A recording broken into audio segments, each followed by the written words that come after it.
from Sekolah Kebangsaan Bandar Mas Kota Tinggi Johor. we will present our product.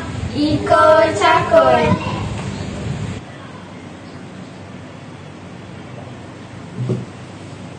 Askia, Alfa, kopi saya hari minum kopi. Sama nama macam kopi saya, tapi ampas kopi ni dibuat semata-mata. Ya ke ruginya? Apa kata kita tukar ampas kopi kepada barang yang manfaat seperti arang? Wah, bijaknya. Bagus ada Taufa, kita boleh memurahkan sisa proposal dan boleh menjadikan alam sekitar menjadi lagi bersih. Macam mana nak buat? Jom ikut saya.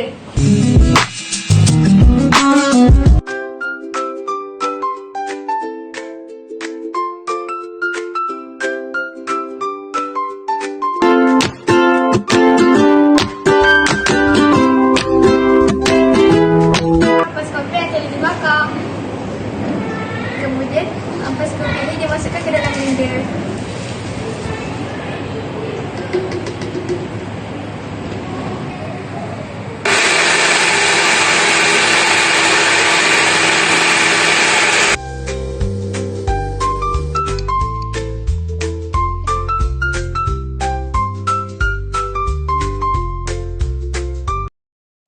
Askia, bila kita nak tunggu dia keluar daripada acuan?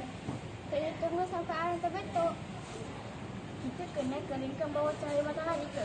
Mestilah.